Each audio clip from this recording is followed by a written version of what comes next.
whatever you wind up doing is exactly what you should be doing. And I have not behaved one single day of my life. Not one day of my life have I behaved, and I am fine. I need your help. I can't tell you what it is. You can never ask me about it later, and we're going to hurt some people. Whose car are we going to take?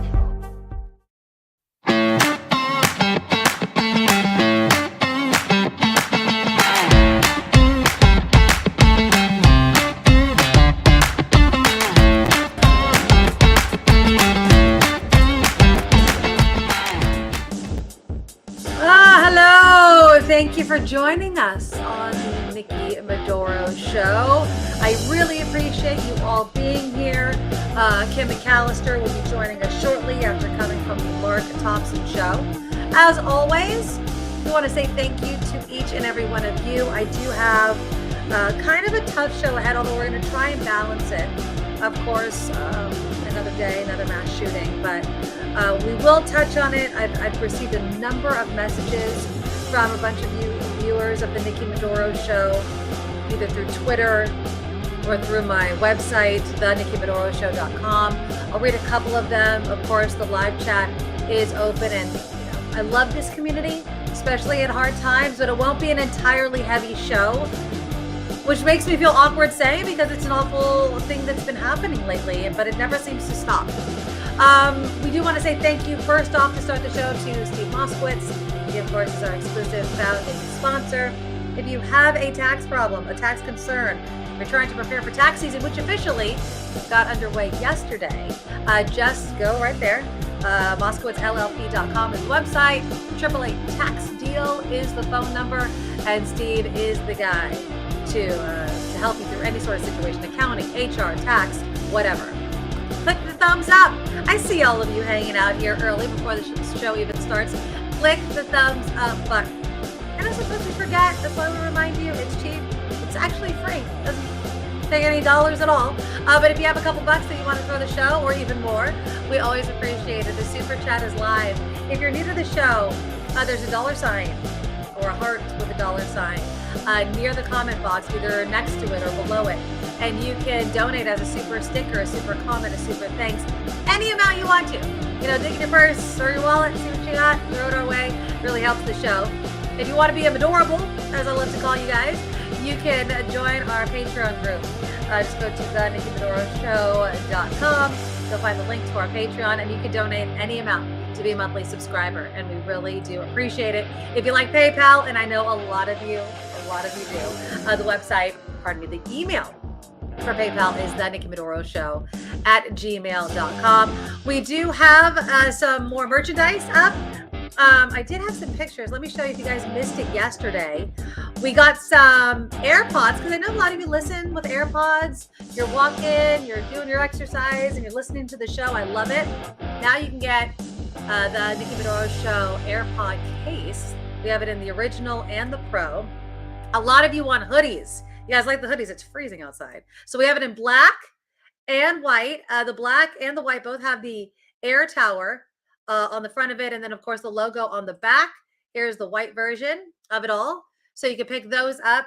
And again, the Nikki Medoro Shop, the Nikki Medoro Shop with a P at the end.com is the place to go to get your hands on that merchandise. Okay.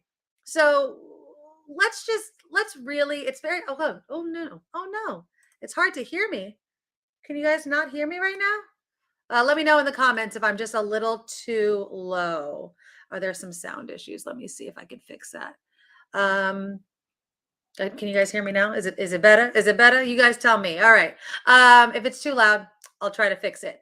And I'm doing this on the fly. And normally the sound is pretty good. But now that the music's gone, maybe it's better. Okay, so coming up on this show, we are going to, obviously, like I mentioned, we're going to touch on the mass shootings. We're going to hear from Governor Newsom, who had some really, I think sobering news and kind of a sobering statement about the suicide pact this country has made. And he's kind of echoing the words I was saying yesterday. So we'll hear from Governor Newsom, and I want to get your guys' take on this. I don't know if there's a solution. I don't know, especially when it's written in our Constitution, even though I think so many people, take the Second Amendment and twist it to fit a narrative. It's right of being an American. And when you look at a graph that I'll show you in a couple of minutes, it's that. It has to be that. There's no other explanation of why this country seems to see so much gun violence. We will also be talking about another day. Another politician who used to work in the White House had classified documents at home. Of course, the latest is Vice President Mike Pence. I have a theory on why he is being so forthcoming right now, and I'll tell you about that. We will get into the Oscar nominations. They were released this morning. Of course, every time it happens, people talk about some snubs. So I'm not thinking that one snub in particular, even though the movie I loved, I don't know why it is, but I just don't feel like this person who was a star of this movie gave an Oscar performance. So, I want, when we talk about this, for you guys to explain to me, what do you consider like an Oscar worthy performance? And also the Razzies. I think Kim may have mentioned this yesterday, but the Razzies are getting razzed for one of their nominations. And I completely agree. And it's not the first time that they've done this. In the second part of the show, in the second hour, we'll be bringing on Brian Tanger. He's a Bay Area real estate agent with Intero Real Estate. There's been a lot of headlines lately regarding the housing market and whether this actually is a buyer's market. Because if there's anyone out there that would love to buy a home right now, you're looking at these prices and they seem to be going down, but the interest rates are so high. So I want to talk to Brian. He's a great real estate agent. Kind of what advice he has. I mean, obviously he wants to sell homes, but who should be really looking at these homes? And is it truly a buyer's market? And then towards the end, we do have some business and tech news, everything from Amazon, getting deeper into the healthcare market. Also, Walmart paying its workers some more. Still not enough to get me to step 1 foot inside a Walmart store. But still, that is good news if you work at Walmart. Let's welcome Kim McAllister to the show. Kim, Hi. excellent job on the Mark Thompson program. You were filling in for him. I know Mark Thompson, but we got Oh, do you're what we got to do. We got our shows. I mean, our family, our Station X family, a lot of medical stuff going on these days. So we all Yeah. just kind of have to be there for each other, Oh, which absolutely. it works out. Yeah. Absolutely. Now I know that it's a tough day. You were texting me last night. Like I had just seen the headline about the shooting in Half Moon Bay. And I remember I was opening up my phone and I'm like, again? Yeah. You can't even catch your breath in between all of these. So what is it? I think I have the latest numbers. Is it at least 7 people killed in Half Moon Bay? Maybe 8 now. So I thought it was 7 people killed in the Half Moon Bay shooting. Okay, it's 7 people. Yeah. 1 person seriously injured. Right. This was A at critical 2 different injury. agricultural businesses. Mhm. And And they're calling it apparently, likely workplace violence. exactly, a Yeah. disgruntled worker. Now this Mhm. is on Half Moon Bay. Obviously we had the Monterey Park shooting at the dance hall during the Lunar New Year celebration. That was in Southern California. We have the Oakland shooting that erupted near a gas station on MacArthur Boulevard yesterday Valero evening. Station. I Was mean, it a can you Valero? Yeah. imagine like what a worse place to open fire near a gas tank? But there's True. shots Yeah. flying all over the Valero Station. And in this particular case, it wasn't one person with a gun, it was an exchange of gunfire. Right. But 7 hurt, 1 dead in that Oakland shooting last night. And again, yes, different type of violence, but it's still a horrible loss of life. Yeah, it's awful. It's awful, and it makes you be like, when is this going to end? How are we going to Never. do it? And it's not. Although And you're absolutely right. It's not. It's not going to David end. K. Johnson was saying he likened the situation to women's voting rights and said, "Look, it took 100 years for us to change that. When you make these big changes, but I feel like yes, women were oppressed. Yes, it was huge that women couldn't inherit their husband's property if he died. Yes, economically and socially, it was awful." but it wasn't send your kid to school, fingers crossed, and hope for the best that there's no gunfire that erupts at school. Yeah. So Ugh. why is the outrage with the loss of life not kicking faster change than this? It's something I can't handle. And when I looked at what Governor Gavin Newsom had to say, Yeah, and I'm going to play it for you right now. He will. I felt it. Like, I Yeah. feel his anger is what it rises up in me. So I'm with him. Yeah, so here he was. CBS was interviewing him amongst many reporters yesterday. Let's listen to this quick report, because he does make some really strong and what I would say points that I agree with. Visited this community today was California Governor Gavin Newsom to offer his condolences to victims and their families. It's a disgrace. A disgrace. We found the governor here in Monterey Park, not far from the dance studio where at least 11 were killed. Nothing about this is surprising. Everything about this is infuriating. California has the strictest gun laws in the U.S. I mean, the Second Amendment is becoming a suicide pact. But there's many people in this country that support the Second Amendment and are lawful gun owners. Yeah, I have great respect. I have no ideological opposition to someone reasonably and responsibly owning firearms and getting background checks and being trained. I don't know if you heard him right there, but he said that we have a suicide pact with the Second Amendment.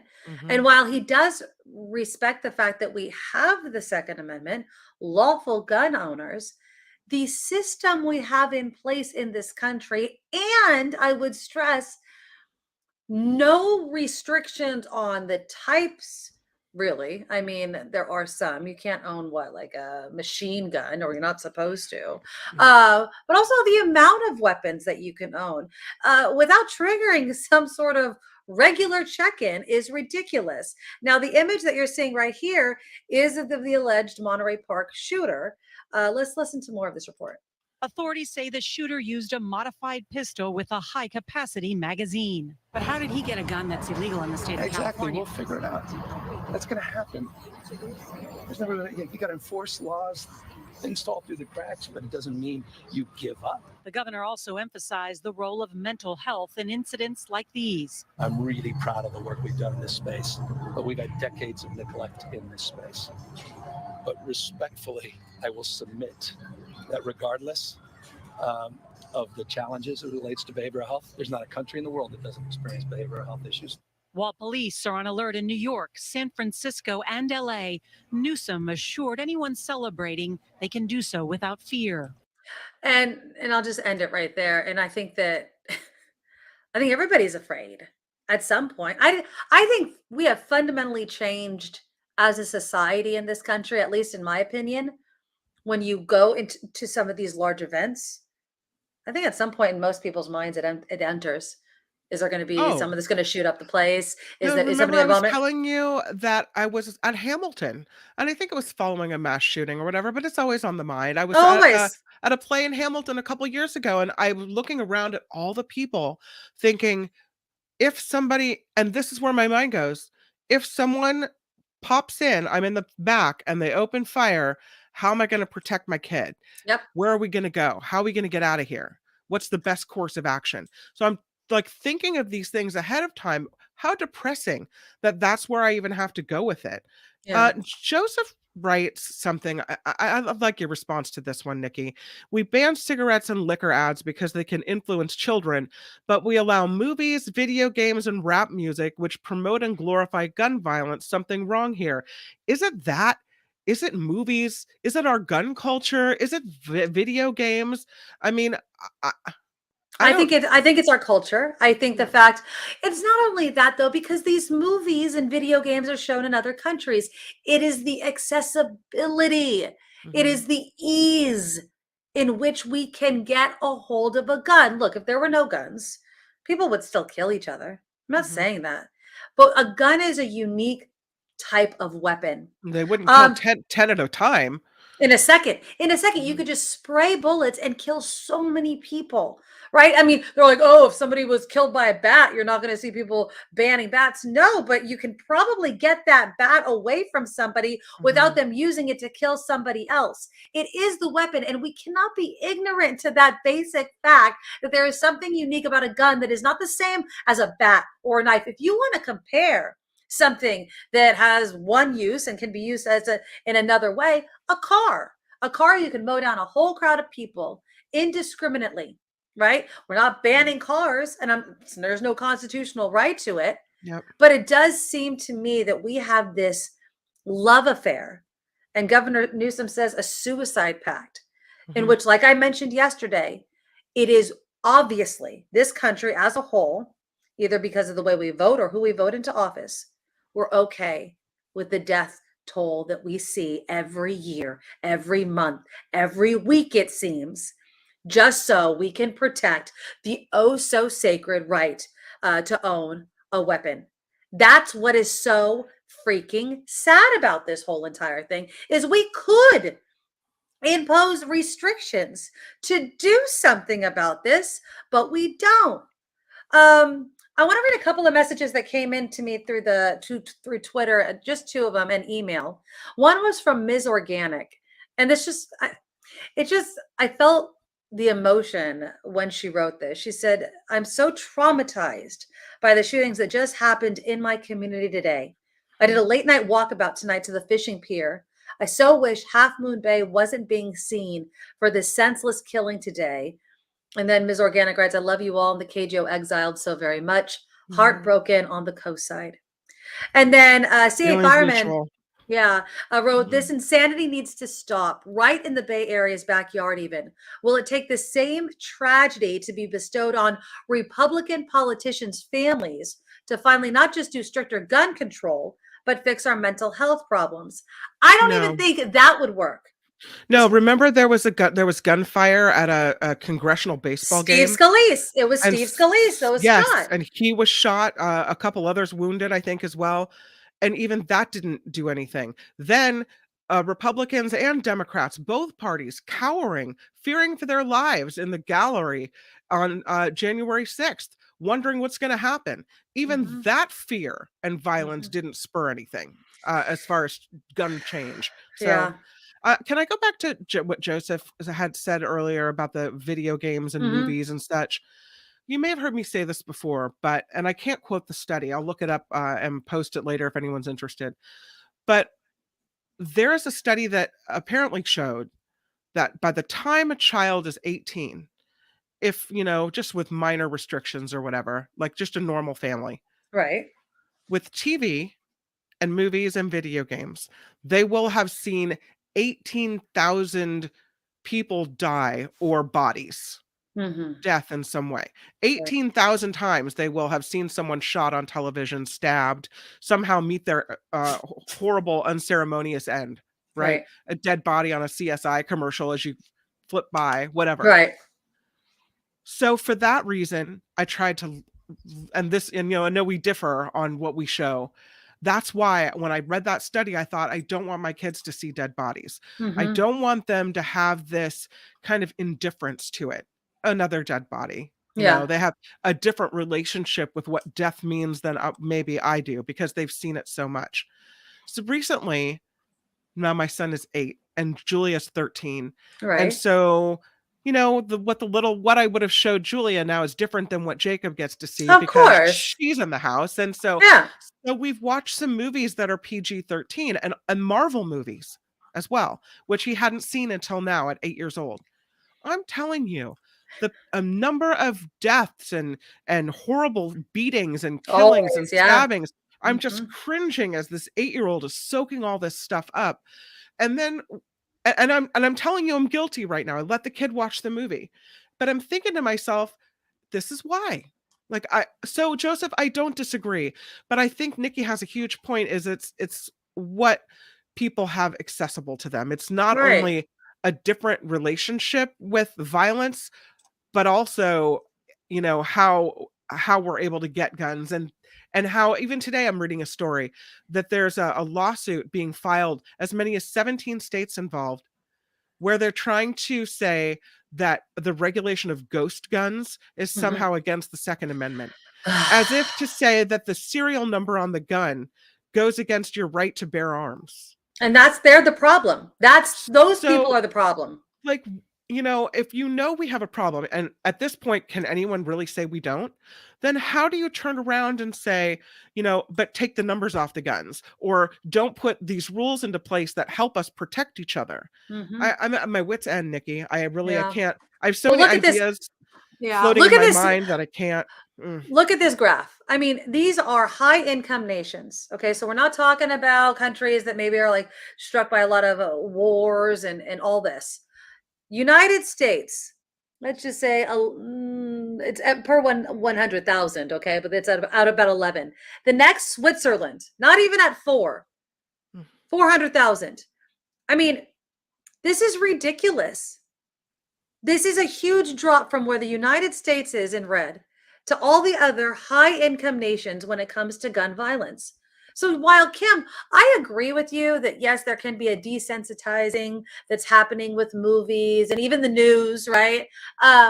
It's not as if these other countries don't see those things, especially not the movies and the news. But there is the accessibility and the promotion, not just through movies and TV, but through politicians themselves every single time. Remember Bogart's Christmas card where they're all holding up their weapons. And it's not as if you need to be ashamed that you're a gun owner.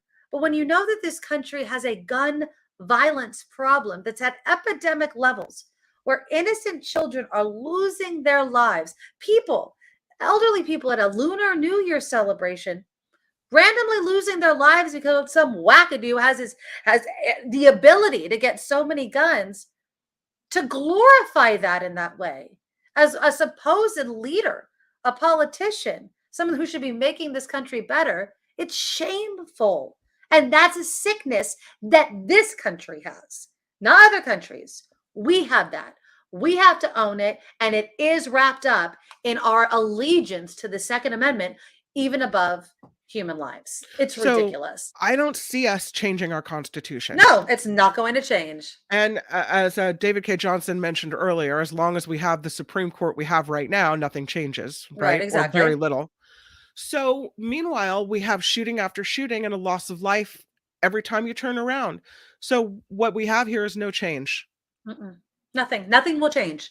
We can continue to have these conversations, but nothing is going to change. Until people just don't want guns anymore. That's it. I'm looking at the graph that you showed, and it's how angry can you be before you look at it and think, that graph should bring tears to your eyes. This is a country we love. This is where we live. We're Americans. We love guns more. We love guns more. We do. We've proven it over and over again. We have proven as a country that we human love guns life more is than not. we love each other. That we love. Yes, absolutely. We love guns and our right to own them more than protecting other people. And we will find any narrative and talking point to prove it. We'll say, oh, the good guy with the gun. Oh my God, Gavin Newsom's walking with armed Secret Service. Of course, protection for me, but not for thee. These are the nonsense ways that people convince themselves that there is not a sickness in this country when it comes to guns, an addiction. We're addicted to it. We're addicted to having these weapons. I go back to the red flag laws. Okay. So this man in Monterey Park, a couple weeks ago, he went into a police station 80 miles from where he lived. And he said that someone was trying to poison him. He said he was the victim of theft and fraud, all kinds of arguments. The police were like, we'll come back with evidence. It was kind of a nonsensical, he seemed, according to the reports, it looked like he was kind of a crazy guy. But okay, come back with evidence, we'll investigate. Mm-hmm. I'm telling you, this guy, his family knew that he was nuts. His family probably also knew that he was armed. Someone dropped the ball. They should have called. Because if you suspect anyone of having a weapon and maybe not being mentally all there, maybe just going through a rough time, maybe they should have weapons eventually, but not today, right? Maybe they've issued a threat. Maybe they're going through a really hard time at work and you're seeing weird signs. Whatever it is, we've got this law in California, the red flag law, where you can call the police and say, look, this guy in the Monterey Park shooting, my grandfather, whoever he may be, has a weapon. I'm concerned. I'd like someone to come and take the gun, where they take it for a period of 14 days. They investigate. If at the end of the 14 days, everything looks good, they give the gun back. No harm, no foul, right? Hopefully. Maybe the person's mad at you for calling if they tell you who called. But look, much better than what happened, isn't it? It is, but I'm going to say this, and I'm not denouncing it. And we talked about this at Station X a number of times. The bar that people have to go over to make that call is high. And there was a statistic that was mentioned in that news report with Gavin Newsom. 1,284 people apparently in this country have been reported using red flag laws. Okay. And this is not a universal one. Obviously, it's a patchwork of laws, which is another problem in this country. You know, people bring up Chicago, and it was brought up in that news report as well. And on CNN, when you are next to states that don't have the same gun laws, then people just can cross borders and borders of different states and do whatever they want. 1,284 reports in comparison to all the guns that we have in this country and the mental health issues that we have all agreed that we have, doesn't seem like a lot to me. Now, I know it's better than nothing. I do support red flag laws. I think that promoting it, emboldening people to use it, to not make it a, oh my God, you snitched on your family or your friend. But again, I mean, people have a hard time turning people in for all sorts of things. Now you're asking them to not only turn in someone they know or are related to, but that person is also armed. So if they find out and it doesn't go your way, do you fear for yourself or your family or your safety? You see what I'm saying? So I like red flag laws. I want them to be universal across the country. I still think most people will be like, oh yeah, he has a gun, but you know, he's fine. She's fine. Whatever, you know? Obviously not enough people are using it and don't feel like they Not enough people are using it. I think a lot of people don't even know what red flag laws really are. People have to know about it in order to put it into effect and usage. And gun researchers have shown that red flag laws have saved lives, and they're really pretty much at this point the only thing that has been working. Yeah. The only thing. So I want to play you a little bit from Joe Scarborough. And he's kind of echoing, I think, the frustration, Kim, that we're feeling. You know, talking about what we were about kind of this epidemic. We have Brian Class, who's on this show a good bit. He lives in Britain. And he tweeted this yesterday. Since I moved to Britain 11 years ago, there has been one fatal mass shooting. There were 15 fatal mass shootings in the U.S. in December. What accounts for the difference? Again, it's not mental health. That's the, listen, Meek and I, we talk about the need for mental health treatment all the time. It needs to be funded, right? But that's not why these people are going around. It's not why America has so many more people murdered. It's the guns, as Brian says. It's the guns. It's the guns that separate us from other countries. It's the proliferation of guns. The proliferation of guns. It really is tragically simple. It really is. It's like, well, what do we blame? The fact that, if everybody was dying of poison, we wouldn't put more poison around people. Be like, well, just don't touch it and you'll be fine. No, we would take it away. And that's what we need to do. We need to get some guns off the street. We need to, I don't know, pay more for gun buybacks. We need to do these things. But then when you want to talk about the sickness in this country, did you see this, Kim? And I'm going to play it for you. And I still can't believe that someone would do this. But again, this is the country that we live in. And sadly, there are people like this. Here we go. This is in Monterey Park. It is normal that when we have victims of violent crime, we don't talk about specific hospitals. And I'm going to share just a quick story as to why we don't. Earlier, it may have been mentioned that they were at a specific hospital, and somebody called one of those hospitals to say something along the lines that they want to go and finish a job. Oh, God. That is absolutely horrible. So again, I don't believe that's the inference. Please, these victims and survivors are dealing with so much. Let's not traumatize them more. That happened. That happened. Somebody called a hospital where so many people had gone because they'd been murdered. And what was supposed to be a celebration, they were dancing, damn it. And that's what they had to say. And that's the hate that we also have in this country. It's sickening. It's horrific. And I just can't believe that we can't get it together enough to stop stuff like this from happening. But I don't know what the answer is. You know, we'll continue to promote the red flag laws. You should continue to pressure lawmakers, not just here in California, but across the country, to do something about this. But what you also have to do is shame those who like to take the narrative and ignore the facts, who like to blame mental illness, which, yes, happens, as if that's the only reason why we see the numbers of gun violent deaths that we do in this country. Because it's a lie. It's accessibility, plain and simple. And we need to do something about it. And I wish that I had the answer. I wish there was something that, you know, California can do, Governor Newsom could do, other people could do. Shannon Watts, who runs that gun violence program, prevention program. I mean, there are so many people who have lost children to gun violence that thought maybe if I lend my voice to this, something will be done. And the tragedy is they realize, no. Was it the Parkland students that went to Congress to get they did.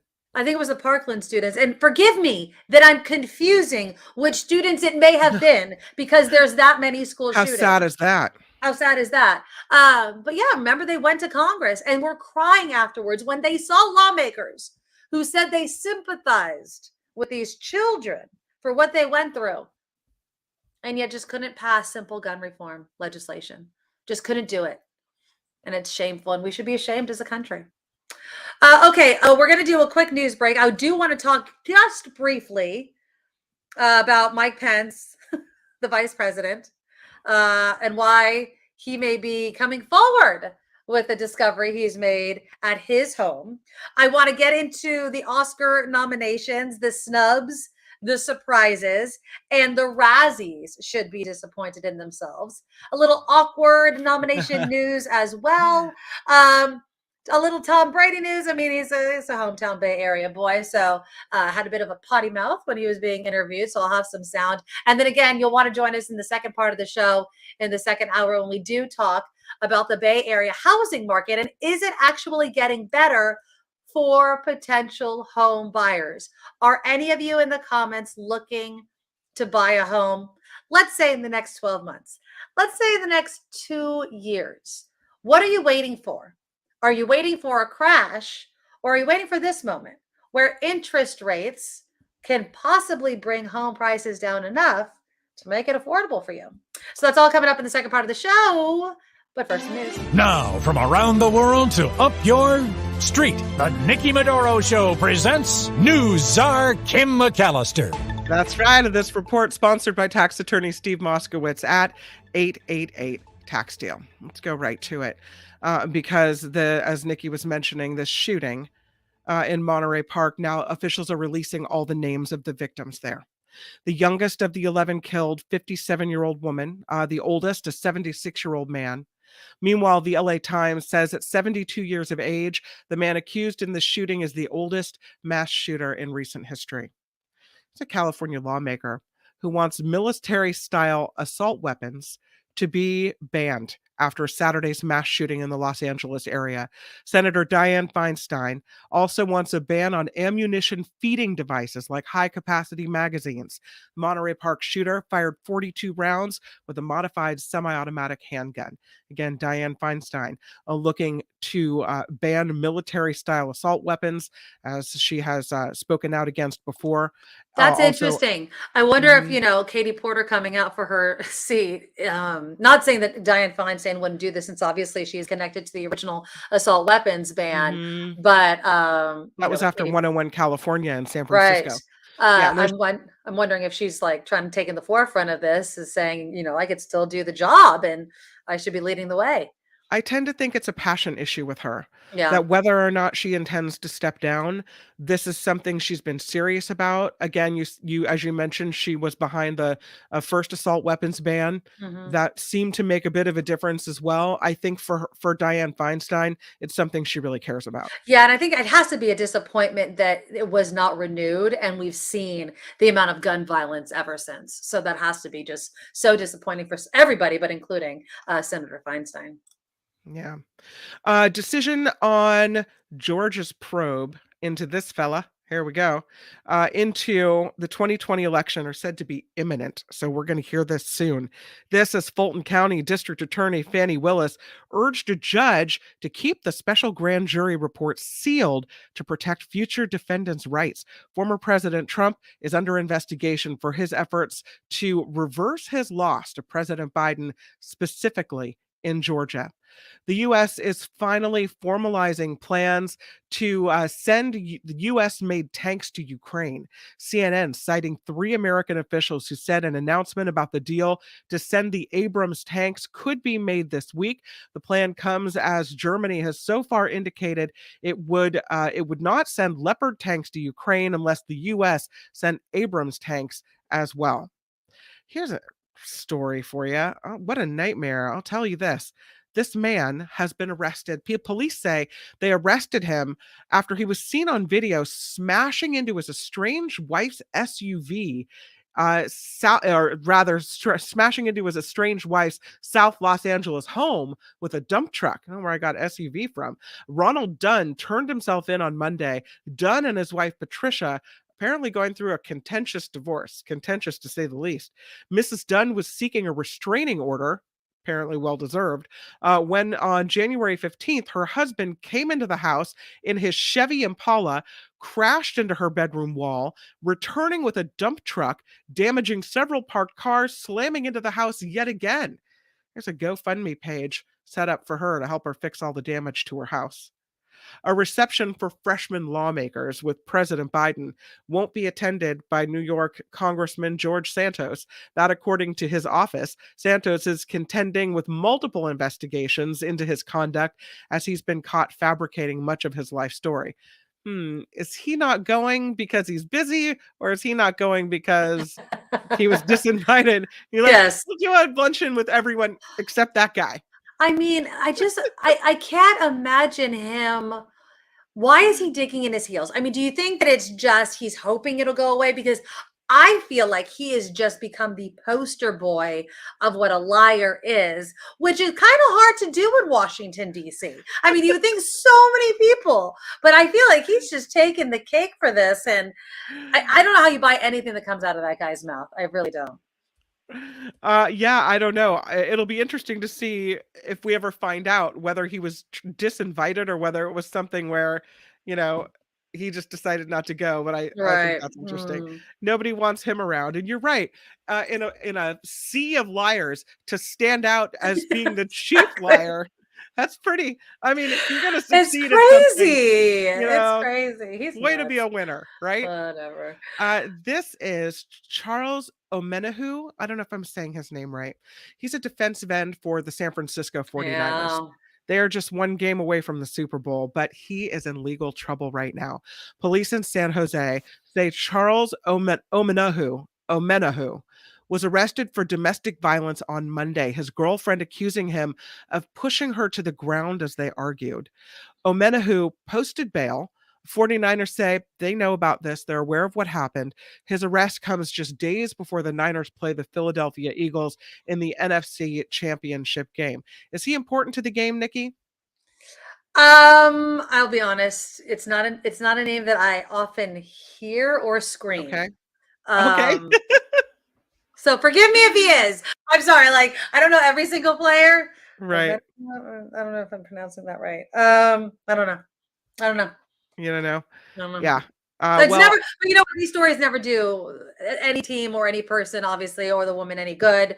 Right.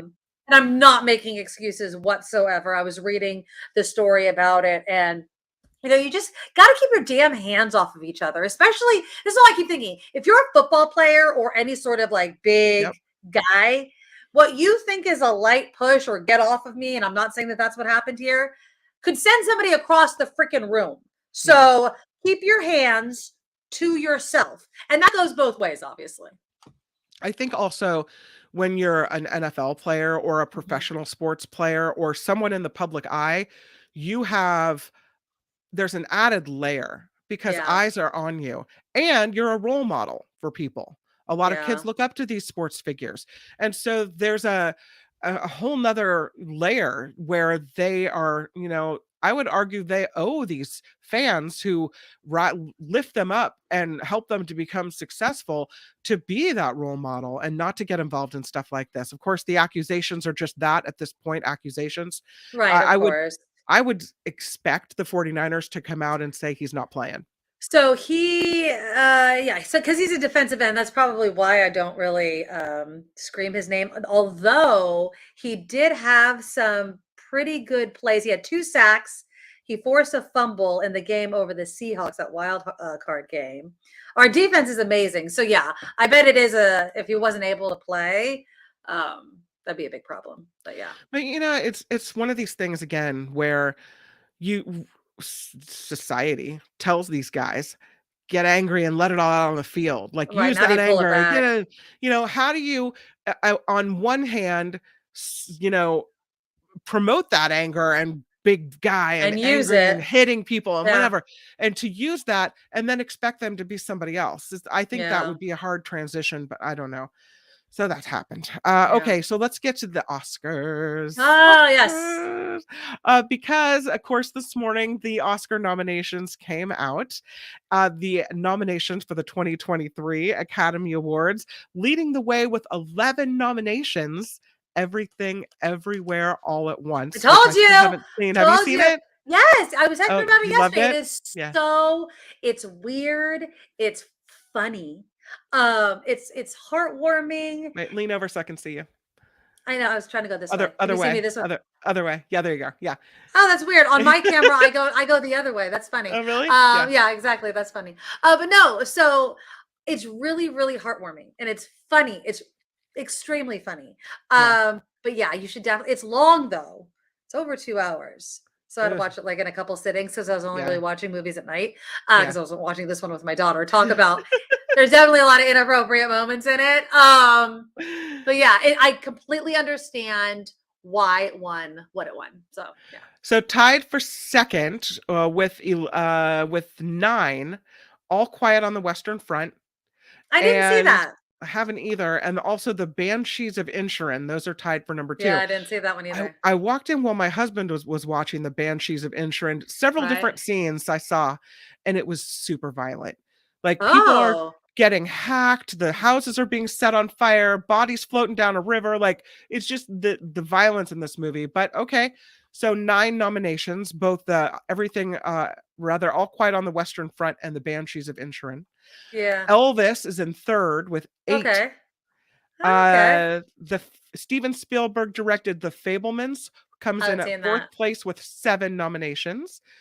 Rounding out the top 5, Top Gun Maverick with 6. See, I was surprised. Now I'm going to say this, and I was going to get into this. We'll get into it a little bit more. But I just don't. I liked Top Gun. Yeah. Oscar worthy? Does that? I mean, blockbuster movie. Yes, absolutely. Yeah. And so I'm torn on whether or not it's Oscar worthy. Was I entertained? Yes. Yeah. Did I get choked up? Yes. Why don't I particularly think that it rises to the Oscar level? I think maybe because it's like a sequel, but even that doesn't even hold water. I don't know why, but then I thought about it. I dug down. I think it's Tom Cruise. And he was one of the snubs that I was talking about. Yeah. I think he did an excellent job. Do I think that it was an Oscar-worthy performance? No. I mean, it doesn't have the emotional teeth that some of the Oscar movies usually have. You know, there's some type of high drama going on. And so there's drama in Top Gun Maverick. But what's wrong with celebrating a movie that people actually went out to see? Yeah, that's true. And remember, we were talking that about really brought people into the theater. And it did, and it was good. It was good. But I think that it also had a lot of nostalgia that helped it out, right? So I was we've talked about my cousin Vinny, and Marissa Tomei won an Oscar for her performance. And people were like, oh, Marissa Tomei and my cousin Vinny. And I defend her all the time because it was a memorable movie with memorable lines. Right. And it holds up over time. And so she was excellent. So yeah, I think my thing with Tom Cruise is, and I've said this so many times, every time I see Tom Cruise, almost every time in a movie, I know it's Tom Cruise in a movie. He's no Meryl Streep. Yeah. He's no, gets lost in the character. I mean, maybe a couple of movies here and there, but not all. Born on the 4th of July, right? Yes, yes. That movie, and I think he was nominated for an Oscar, maybe even won. I forget whether that was the case. But that was an Oscar-worthy performance. It was emotional. It was dramatic. You sink your teeth into this role where you become someone else. That I could see. Top Gun Maverick, not the same type of movie, but yet a movie to be celebrated as well. So yeah, I know. I mean, he was in. I mean, it's a highly inappropriate movie that I can't even believe was made. Tropic Thunder. He was in Tropic Thunder.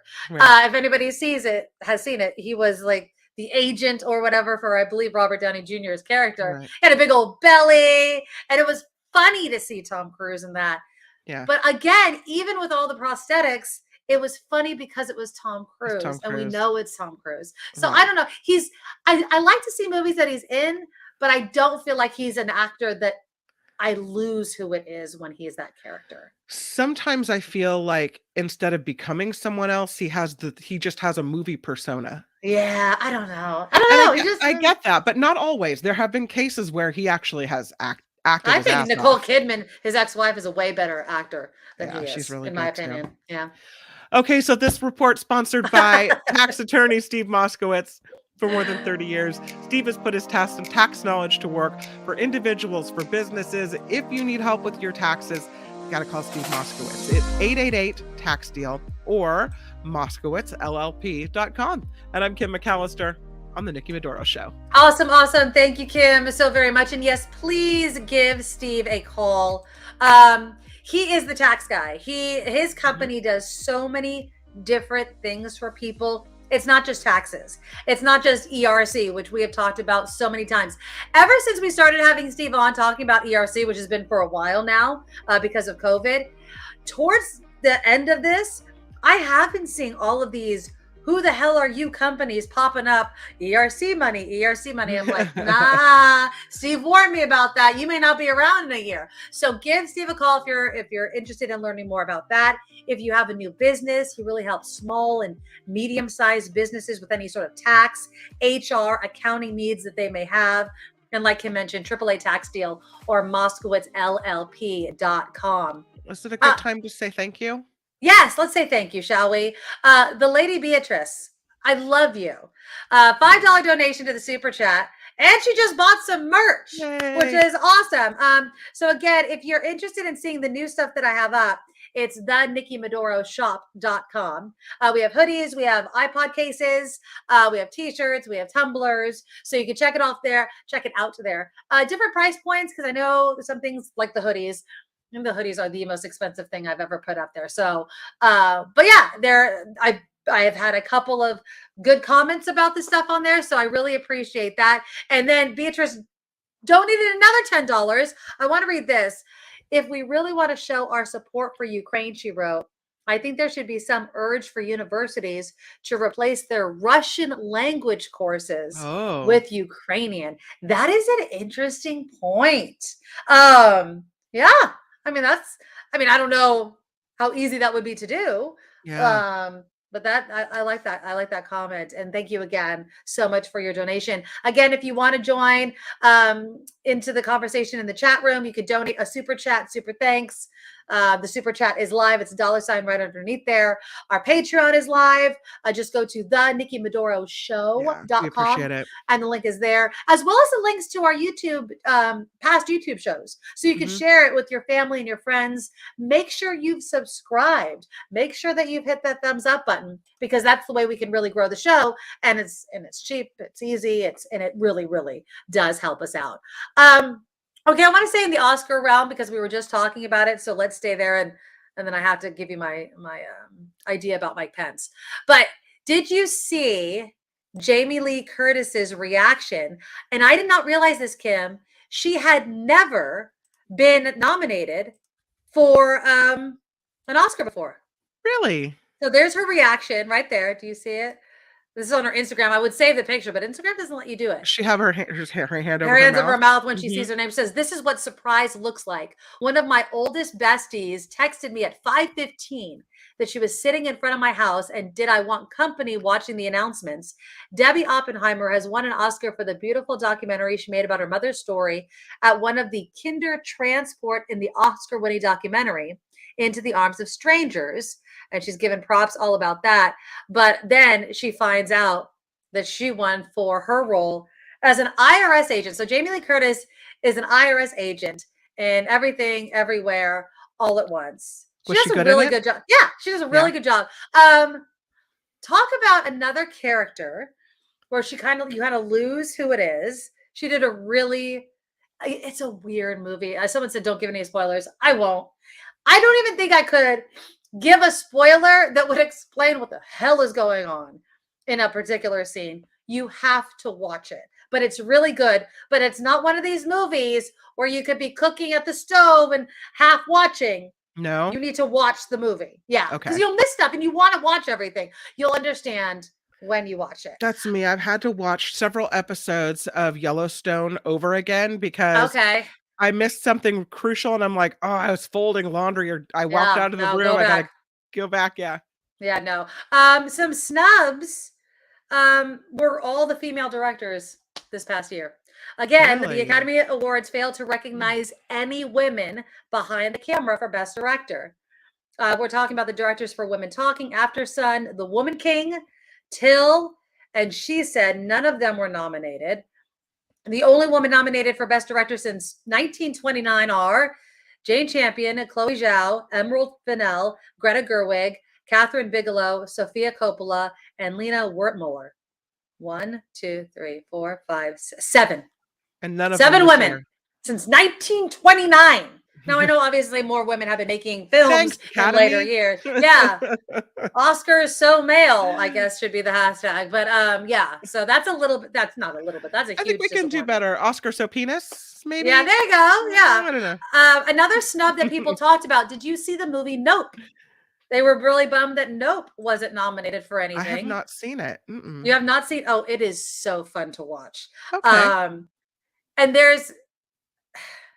I never understood why the movie was called Nope until I watched it. And then I thought it was absolutely hilarious. And it was a really fun movie. Took my husband, because we didn't go into the theater, took my husband forever to agree to watch the movie. Because I want to watch it together. I could have watched it by myself, and then he gets all pissed off that I watched something without him. And we sat down, and he had to give me credit. He's like, that was a really fun movie. But yeah, that got snubbed. That was Jordan Peele. He did get, I think he either won. Did Jordan Peele win? I don't know if he won, but he was nominated for Get Out. I don't know if you saw that movie. But I heard about it. Yeah. I don't like the horror movies. This freaked me out. Well, Nope. I wouldn't say that it's necessarily a horror movie.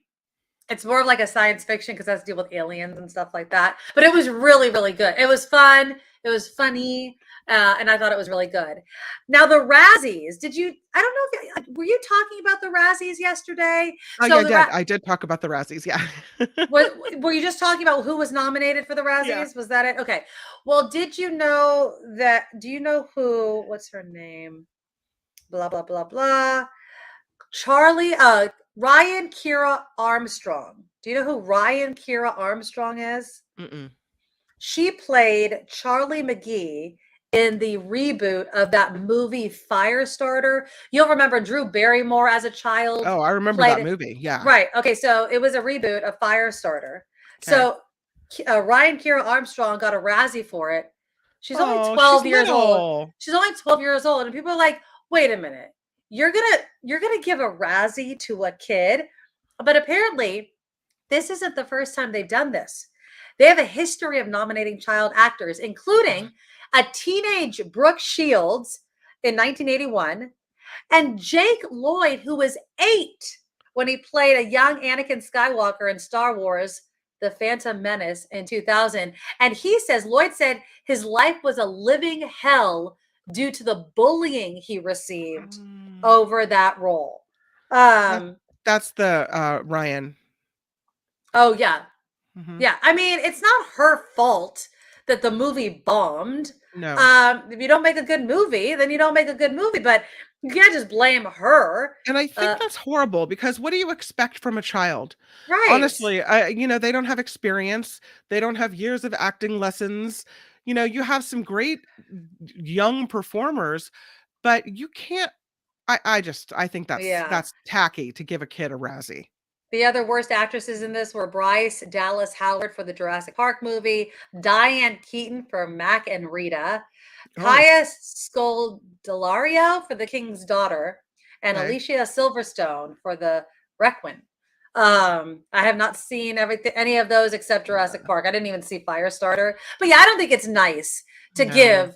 I think the Razzies are mean-spirited anyway. Like, it's true, but you could argue that a lot of those actresses have, a film catalog where it shows they've been successful.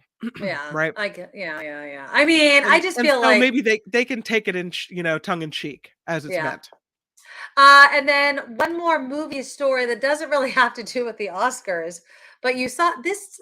To me, seems like it's going to be a bit awkward, but despite facing involuntary manslaughter charges, Alec Baldwin will remain the star of Rust. Yep. Now, I didn't think that they were going to pull him from the film, but the show must go on, Nikki. The show must go on.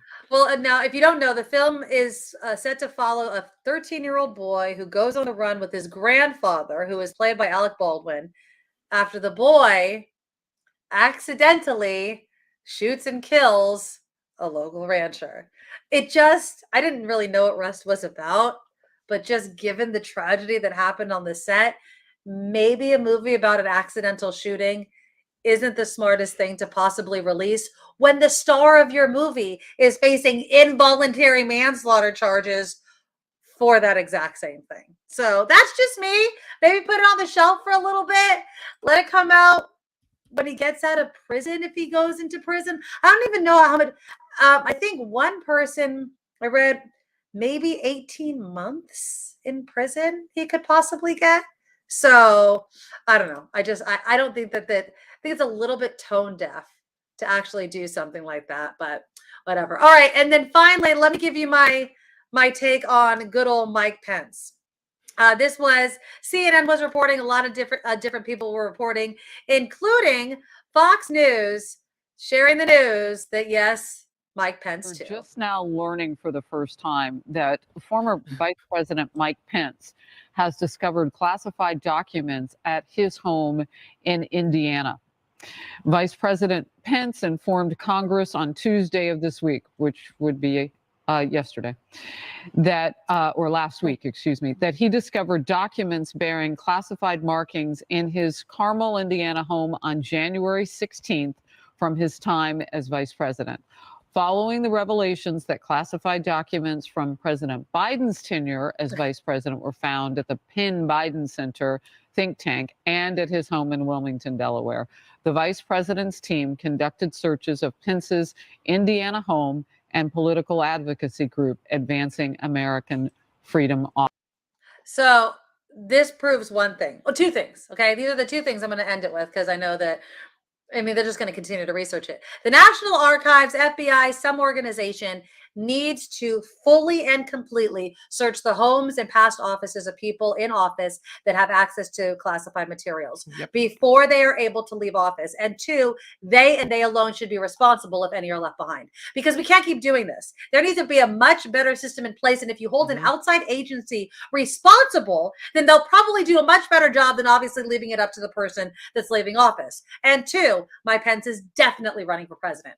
I think this just shows that he wants to cover his ass, and he's like, oh no. I was going to speak bad about President Biden having all these classified documents, and now all of a sudden I do.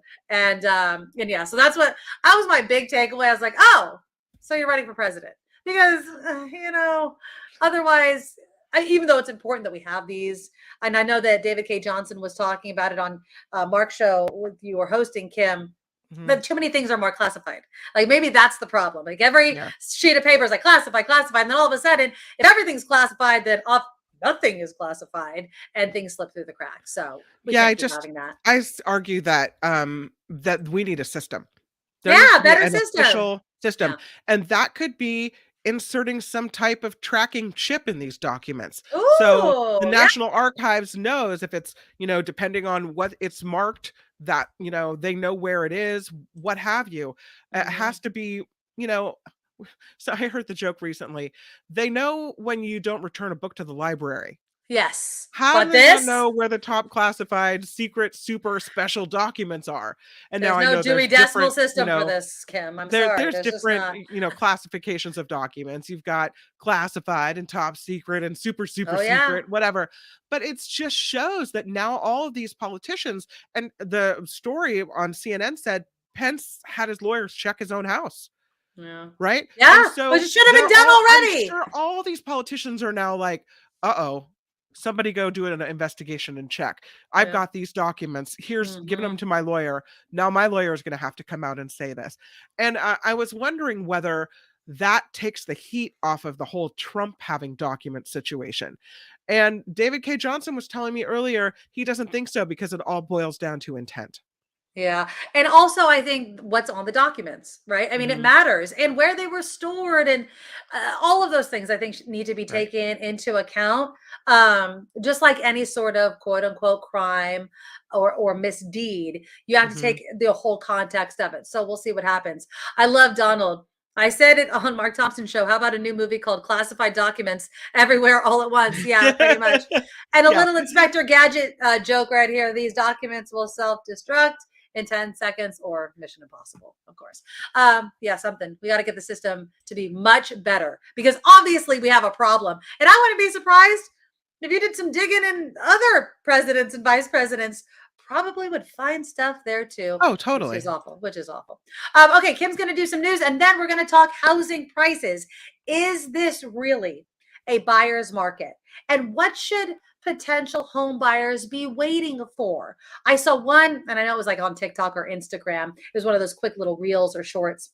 And the guy was saying, if you want housing prices to drop, then you need to buy when interest rates are high. That's how it happens. So I'll be talking to Brian Tanger. He's a South Bay real estate agent with Intero Real Estate. And I'll ask him, I mean, is this the moment for people to buy, even though they may be scared off by the interest rates? You guys let me know.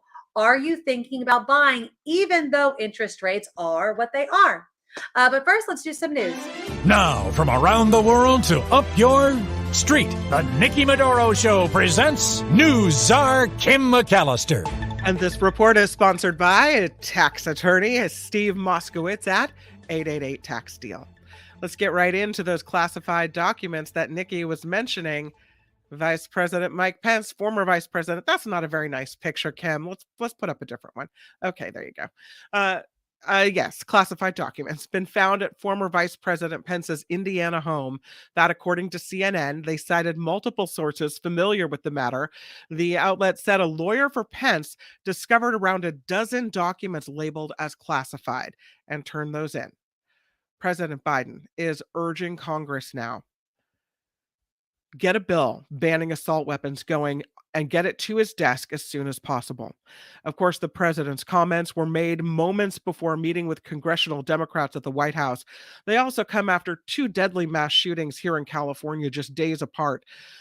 President Biden said Vice President Kamala Harris will be visiting the state soon, and Senator Dianne Feinstein reintroducing a federal assault weapons ban and legislation to raise the minimum purchase age for assault weapons to 21. The bill is unlikely to pass the Republican-led House. Meanwhile, there is an update being given on the mass shooting here in Northern California. Look, so many of them, there's even a graphic for that. Can you believe it?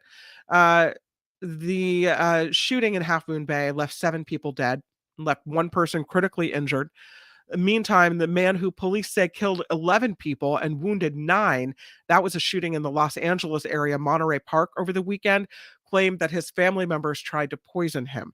This may be a case of domestic violence. The investigation there is underway. After laying off 10% of its workforce and seeing its stock kind of slide back down, there is now a new investor for Salesforce. New York-based Elliott Management has made a large but undisclosed investment in San Francisco's largest tech company. The amount of the stake estimated to be in the multi-billion dollars for Salesforce. The Last of Us is shattering an HBO record. This is viewership. I watched record, this. I should say. I watched this. Yeah. Do you like it? Do you like it? Yeah, I mean, there's only 2 episodes. They just had the second episode on Sunday. Yeah, it's pretty good. It's a zombie movie, so you won't like it. Or it's a zombie show, not a movie. Yeah. I appreciate that. This scored the largest ever growth for a drama from premiere episode 2. The series is the adaptation of a popular video game of the same name that sold more than 10 million copies worldwide. Yeah, shattering an HBO viewership record with the largest ever growth for a drama from the premiere to episode number 2. So the number of people who watched the premiere versus the number of people who watched episode 2, record breaking. So do you recognize the young girl in that picture right there? Yes, she was in the Game of Thrones. Yes, she was. She was the queen, the very, very young queen, remember? Yep. Yeah. It took me like 2 seconds. I'm like, where do I know her face? Because I haven't seen Game of Thrones for a while. And then I was like, there it is. She was also in the movie, the Birdie movie. I don't think I saw that one. Yeah, she's good. Okay. She's really good. She really is. Speaking of young actresses, yeah, she turns in some great performances. It's a zombie movie, huh? Zombie show? It is. It's scary. This report is sponsored by tax attorney Steve Moskowitz. For more than 30 years, Steve has put his tax knowledge to work for individuals and for businesses. If you need help with your taxes, it's all about the Moskowitz. 888-TAX-DEAL, MoskowitzLLP.com. I'm Kim McAllister on the Nikki Medoro Show.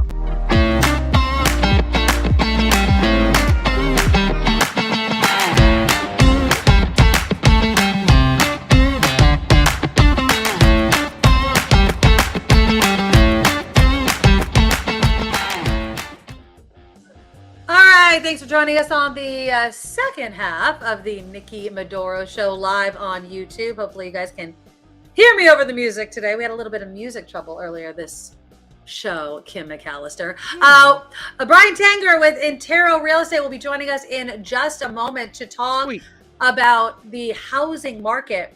There was a new survey though, and it's an interesting story because sometimes I feel like we tell ourselves the thing we tell ourselves to make what we want to do okay.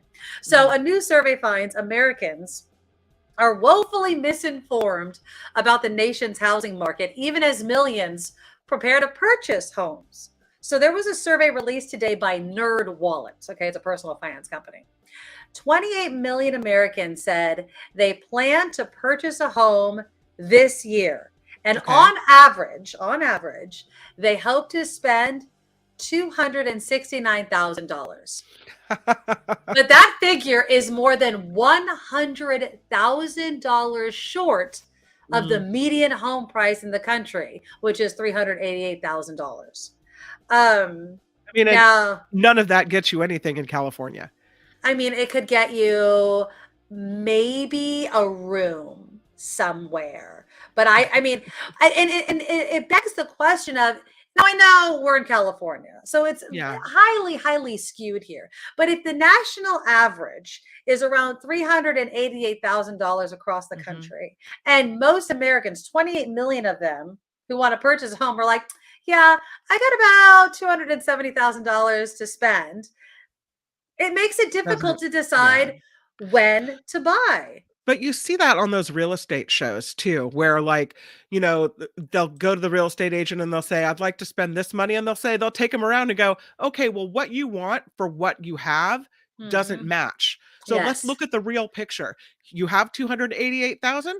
All right, here's what that gets you. Well, that's not what I want. Well, then you got to up your price, right? So you see it all the time. Yes. Well, then you get like housing drunk, right? You see what you could get when someone's like, oh, but you can get this. And then they're like, oh, yeah, I can totally make that work. But can you really make it work? And can you make it work at this moment in time? Because interest rates are high. Well, joining us now is Brian Tanger, a real estate agent with Intero Real Estate. You can find him at tangerhomes.com. Brian, thank you so much for coming on the Nikki Medoro Show. Thanks for having me, Nikki. Hi, Kim. Okay, so let's get into the housing market a little bit. Before we brought you on, I was going over this survey by NerdWallet that was saying people, 28 million Americans want to purchase a home this year. They hope to spend around $270,000. You know, I know that's not going to get us anything in California. But what is the reality of the housing market here in the Bay Area? Because we have to ignore all of those numbers. The number we can't ignore, of course, are the interest rates. So how do you present it to people? Well, I think, as you said it perfectly, I mean, we've always in the Bay Area been in a bubble, aside from the rest of the country, right? With values, the opportunity, high tech, obviously the weather, right? And that's different from anywhere else in the country. So that's always driven values. And, you know, that's a thing that can be beneficial. But then when rates go up, in the middle of Iowa, when rates are from 2 to now 6 on a $200,000 home, it's a little bit different on the medium price house, which is in the Bay Area of 1.6, 1.7 when it goes from 2 to 6, right? That's big life-changing numbers. So those are where it affects here more than it affects the rest of the area, which you see some of the numbers that are showing that throughout the country. Now, I was reading this article that said San Francisco has experienced the largest year-over-year decrease in median home sales. Prices were down more than 5% compared to the year before. San Jose has seen a drop in home prices. Oakland has seen a drop in home prices. Some would say the higher interest rates are bringing down these home prices. Is that what we're looking for? Because I'm sure some people would love to see a drop in housing prices even with interest rates low. Yeah, I mean, typically in years past where we saw, market shifts and prices decreasing, we've seen the outlying areas hit harder than we do in the kind of, Silicon Valley, so to speak, in the Bay Area. And so that has been a little bit different. With San Francisco during the pandemic, we saw a lot of people wanting to leave because they wanted yards, they wanted space. And so that was, the great escape out of the city, right? When we're starting to see that now, people going back towards that, but that is different than we've seen. Some of those numbers can be skewed depending on how people pull those numbers, right? We can always make them look how we want to make them look. And I can tell you, just in over the last 3 weeks, we've seen rates come down a little bit with the Federal Reserve and inflation kind of mellowing out a little bit. And we're seeing, in the Bay Area, we're hearing stories of multiple offers. Now, that's assuming, homes are priced right. We just had an agent in our office in Almaden Valley had 7 offers on a, $1.7 million house last week. And so, we're still seeing that. But again, the national media, right? That's a different story, right? But when you start talking Bay Area, I think the rates coming down a little bit has gotten some of the buyers off the fence. So what advice do you have for people looking at the interest rates, what they are, and the home prices that you've mentioned, and we know how much house we're going to get for 1.7. I mean, back in the day, you were talking about a gigantic mansion, and now it's just a typical Bay Area home. Now it's a tract home that looks like every other tract home on the street, right? what it is. Do you advise people who really want to get into the housing market to get into it, even if the interest rates are so high? Because I've heard kind of opposing thoughts is if you can't afford the high interest rates, don't even buy. It's not the right time. Others are saying, hey, you can refinance. Is that something that we should even consider? Because who knows when the rates are going to go down? Yeah, I mean, there's a kind of a cliche in our marketplace right now, and that a lot of agents and brokers are using, and it's called marry the home, date the rate. And so what that means is, there's an old theory, and our parents did it, we've done it, and now this next generation is, don't wait to buy real estate here. Buy real estate and wait, right? Because it's a fact. We've laughed, laugh at what your parents bought their house for, laughed at what I bought. It's just, and this is going to continue to happen. So get in now where you can get a discount on the home and not pay 5, 10, 15% over asking. And once this inflation gets in check, they've already said rates are going to come down. Then you can refinance, right? But when are you going to have a chance? I have a slide that I could show that shows there's only been 4 other times in Bay Area real estate that real estate has been on sale, where you can actually go in, negotiate the price, negotiate the terms. We have these things called rate buy downs where the seller will help to pay the rate down for the buyer. I mean, these things, they haven't happened in many, many years. So get in while you can, because the rates will come down and then you can always refinance. Yeah, I mean, I think that when we're talking about, 5-6% though, that's enough to scare a lot of people. Did you have a question, Kim?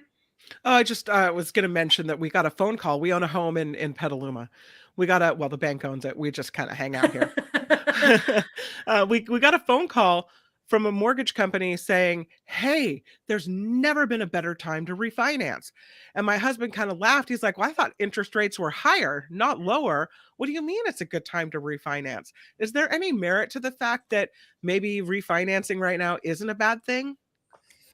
That's a good question, Kim. I mean, it depends, when you bought, right? But if you bought during the pandemic at when rates were at 2.5%, 3%, there's no rates out there, whether you do an ARM or a fix, that are even going to come close. Now, those people that maybe bought in the 7s, there's an opportunity now for those people to refinance. But yeah, if you bought pandemic or even pre-pandemic when rates you're were in the 4s, then don't worry about it. Yeah, it's not there yet. It was a marketing call, right? That's it. Yeah, they were trying. What about the advice on something like a fixed or a jumbo loan or an ARM? I mean, I've heard people having ARMs, and I remember, the Great Recession, and ARMs were just like, oh my God, the worst thing possible for people. Are they having a resurgence now? Are they ever a good idea, or is it always good to have a fixed, either 30 or even better, a 15? That's a great question. I mean, I think it depends on the person, right? Some people are conservative. They want that 30-year fix. I don't ever have to worry about it. I would say more than ever before, at least since the Great Recession, right? We're seeing ARMs come back. During the pandemic, when rates 30-year fix were in the 2.5, it was like, why get an ARM? But now that is actually a considerable savings. If you do a 5, 7, 10-year ARM compared to a 30-year jumbo or fix, you can save, a percentage or more. And you're talking $1 million loans. That's thousands of dollars per month that you're saving. So I think with the understanding that, the Federal Reserve, once they get this inflation in check, rates will come back. Now, they're going to be at 2%? No. But if you're at 6.5 or 7, I do think, you will be able to refinance in those 4s at some time. And I don't think that's going to be 5, 7 years. I think it's going to be within a couple of years. So I think the ARMs are making a lot of sense, and you're seeing a lot more buyers come in with those ARM mortgages. All right. So, I mean, is it a buyer's market in your opinion then? Definitely. I mean, I haven't seen a market, I've been in this 21 years. I haven't seen a market quite like this, where you can negotiate all these different things, not have multiple offers for the most part. It's been unprecedented in my 21 years. Does that mean it's time for those people who have been struggling? I know a lot of people like this. They've been saving. They have this down payment. They've tried to get into the housing market. They've been beaten down on offers every time they've tried. And so they've seen house prices keep going, and they've up and up, and they finally just gave up and said, I'm never going to win. this Right. bid. I'm never going to get in. How do you help those people, the people that really want to be maybe first-time homeowners that have been unsuccessful until now? Is it their moment? That's a great point, Kim. I mean, this is, so many, and I saw so many people that literally got pushed out of the market where they could only afford 1.5, which you think that's a lot of money, right? Where Yes. you literally almost not buy anything that was a single family home in this Bay Area. So that definitely has changed. It is, to Nikki's point, I mean, that's 6%. It's hard to look at that sometimes. Mm-hmm. But if you can understand, I give the favorite example. There was a house that was in the same development during the March, that was the height of March 2022, that sold for 2.410. That same home sold in October, same house, same schools, same condition, for 1.8. I mean, that's Wow. a $610,000 delta, right? So that delta has allowed a lot of these buyers who couldn't afford to buy when it was 2.410 to come back into the market and know that, hey, yes, it's 6. I don't like that. But if I can save $600K, right, on what I would have purchased, not even a year later, it's worth getting back in the market. Yeah, I'm getting a lot of comments, Brian, in our chat room. One of them is like, from Nick, getting a lower rate is all good, but there's no mention of closing costs or the hit you take on your credit rating that can affect other areas of your financial world. And then also Eric says, don't forget about property taxes. I mean, those are things people have to really keep in mind. You can maybe get a mortgage, but then everything else on top of it. Yeah, that's a good point. But I would also say to that same point is for property taxes, think about the savings on property tax. If you had purchased that same scenario, 2.410, now you're buying at 1.8. That's a $610,000 less hit on your property taxes per month, per year, right? And then, there's the closing cost. But again, like I said, there are sellers who are out there right now, and we're seeing these scenarios every day where they're willing, because they have to sell, divorce, relocation, where they're actually helping buyers pay down their rate, pay for closing costs. We haven't seen that, in many, many years, right? Sellers kind of could do whatever they want, right? Put the house on the market. They had 20, 30, we'd hear these crazy stories. You guys all heard them. Yeah. And so now this is the first opportunity where you can get closing costs paid. You can get your rate paid down, where maybe it was at 6, you can get it down to 5 or even lower sometimes, depending on what sellers want to do. So that's an opportunity that we haven't seen in a long, long time in our industry. And I think for those buyers on the fence, those buyers that got pushed out, this is really their time. I really believe that. Is there something you look for, whether it's kind of like the debt ceiling in Washington, D.C., or kind of these markers where you're like, the market's going to switch right now. You should probably either get in or you're going to have to wait. I mean, are there any kind of tips that you see that kind of tip you off that something's changing in the market? Yeah, I mean, I think, there's always going to be these outside forces that we can never kind of control, right? I mean, Washington's Washington. We have these issues, you have wars overseas. And so that can fluctuate with rates and home prices. But I think it has to be right for the person, right? If you're wanting to get in and you're going to hold on to Bay Area real estate for 5 to 7 years, there is no question. I think you talk to any analyst, anybody who's been in this industry, you will look back and be very thankful that you bought today. Now, if you're an investor, that's a different story, right? Those guys are getting in and getting out. You have to look at the numbers differently and they have to pencil out. But what we call end users, families, long-term homeowners, 5 to 7 years or longer, you're going to do really well if you buy now and hold on to it. He is Brian Tanger with Intero Real Estate. You can find him at tangerhomes.com. Brian, go ahead. We know he's important because he's got the corner office there, so that's looking pretty good. I like to have my camera on for sure.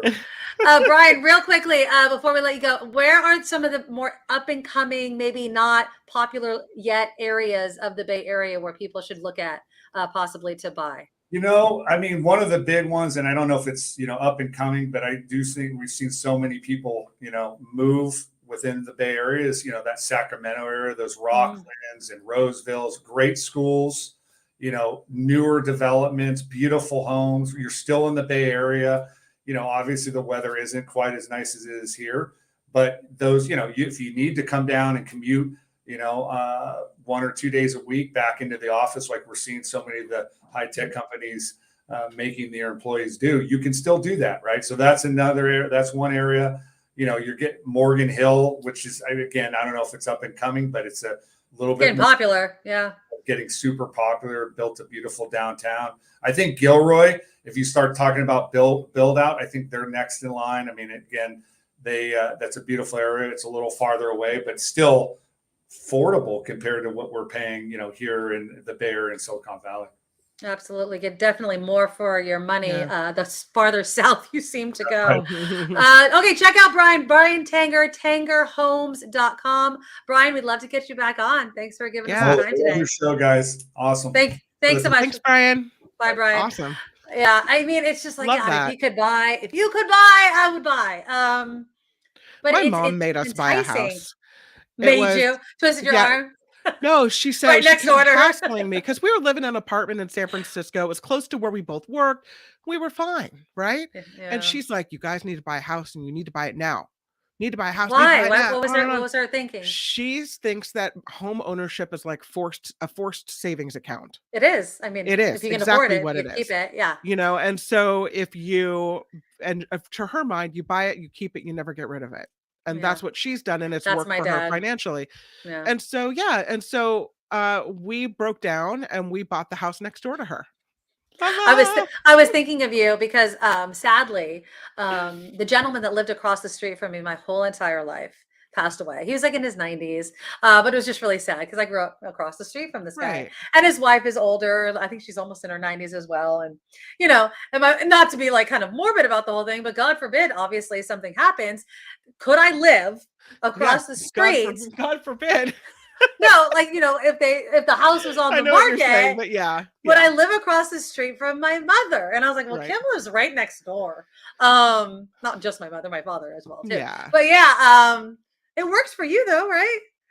For the most part, you have boundaries in place. Like, there's a knocking before someone walks in, and honestly, we're all so busy, and I'm so busy with kids and picking people up and dropping people off that we can go days with the only contact is just waving at each other in the front yard. So it's okay. But it is sweet though. I mean, I see my parents nearly every day. Yeah. But it's definitely, if I don't come over, my mom's like, "Are you coming over?" I'm like, "Can you imagine if I lived across the street?" Jeez Louise. It's very convenient, I'll tell you that. Absolutely. And honestly, there's something really special about the fact that my kids will grow up right next door to their grandparents and have those that grandparent in their life. So that's nice. My dad and stepmom live in Oregon, so it's harder to see them. And we love them, but it's harder. And then my husband's parents are far away as well, so it makes having that grandparent that lives right next door really, really nice. Oh, absolutely. Yeah. Well, I'm not quite sure if this is going to happen. I mean, this person obviously has family that lives in the Bay Area, but could Tom Brady be looking to move here? Now, there are tons of rumors. I don't think the 49ers are interested.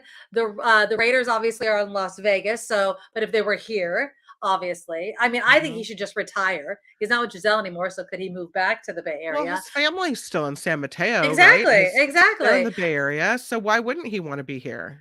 Well, you can tell. And I'm sure it's exhausting to always be asked kind of the same question.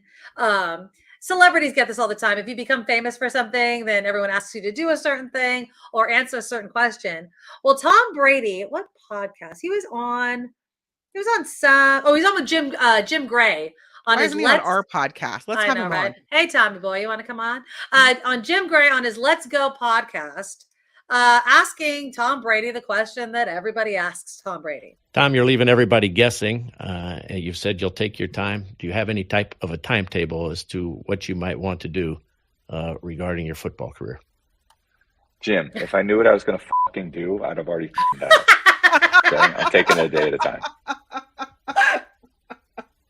So funny. I sense you're antagonized by the question. You're scratching. It's only the question that everybody wants to hear. You're scratching. Scratching. I appreciate your asking. Thank you. Yeah, I can I'm sure he tell. does. Yeah, so that's Tom Brady. I think up to here with the ask. What do you think? Put your money down. What do you think? Is he gonna play again? Oh, okay. So let's just talk about him moving here and possibly becoming a 49ers quarterback. No, Let's that's just not say- happening. That's not happening. We Well, have too many quarterbacks. wait We have a too many minute. quarterbacks. No, we're not taking him. We got Trey Lance, who survived one game before breaking some A type couple, of yeah. foot bone or something. Oh yeah, something like that. And Jimmy Garoppolo, who was on his way out the door anyway. Well, but he did really well until he got He injured too. did really Both well. of them did well until they got injured, right? And now we've got Brock Purdy, who should really, after all the success, get a shot. But if Tom Brady's coming and they could offer him like a year or two, and his family is here, it would be nice to have him. It would be a nice thing for him to, as a person, to close out his career with the team he likely rooted for his entire life because he's a Bay Area native, being close to family. I could see that being something that would be good for him personally. No. Lori writes in, aren't his kids on the East Coast? I don't know. I think they're in Costa Rica with Giselle and her new boyfriend, her jiu-jitsu instructor. I think that's who they are, who she's with. I don't think so. I think we're up to our eyeballs in talented quarterbacks. We have the toughest decision that we need to make. Now, if Purdy takes us to the Super Bowl, if he gets us to the Super Bowl, you would think the job's on lock, but you would have thought the same damn thing with Jimmy. Right? It doesn't seem to matter. It's hard to keep the job, I guess. I'm really, really hoping. I don't know who I hope, in all honesty. I mean, I don't think we really lose with anyone. I don't think it's going to be Jimmy, unfortunately. I think he's proven himself, but he's also proven that like he's not first choice, and I don't know what that does to a guy, but he is awesome. He's just personality wise and be able to put his ego aside and support the rest of the team stepping in. I don't know how Amy knows this. She says the Niners staff, Niners fans, even the Niners team don't want Brady. I don't want Brady. I'll speak as a fan. I don't want Brady at all. I'm sorry. I mean, not knocking Brady. He's a talented quarterback, but he's on his way out. We have talent that's young and fresh. Yeah. Like, let's go. Amy also says Colin Kaepernick got the 49ers to a Super Bowl. He didn't have a job after that. No, he did not. But then, of course, there was the whole controversy that was a stupid controversy, but whatever. Yeah, Mindy, Tom is at the end of his career. He should have been last year. But no, he had to play one more season and not go out on top, which is always the problem. You guys are breaking my heart with Tom Brady. He's too old. For football, Kim, you're right. Nobody wants him. They don't. Icky. He's What's not, so bad about Tom? I mean, he's not bad, but he's you can't older. say he's icky. Look at how much success he's had in his career. Yes, but he should have retired last year. He pushed yeah. it one more season. Now he goes out as a loser. I mean, a losing season, not a loser, but a losing season. He did, I mean, yeah, he made it to the playoffs, but what? One game in the it just no. It is not Tom Brady. So we'll see where he goes if he retires. I'm hoping he just retires. Just become a commentator like you're going to anyway. Be a runway model if you have to. I don't know. He's a great quarterback. He is going to go down in history as one of the best quarterbacks of the game. He should have hung up the helmet last season. Just my opinion. That's all. Okay. Kim agrees with you. Yeah. Yeah, exactly. Like, why would you? Never mind. Ego. EGO. Ego. Or maybe, and we don't know what happened, but maybe his wife said she was going to leave him, and that left him with nothing. Now, no job, no marriage. I'm playing a tiny violin for Tom freaking I'm just Brady. saying, No. like when your life is empty, you have nothing to do. I was reading It this shouldn't article be about, empty. He should be busy. I was reading this article about retirement. Okay. And how the one thing people don't tell you that about is how empty you feel without your career.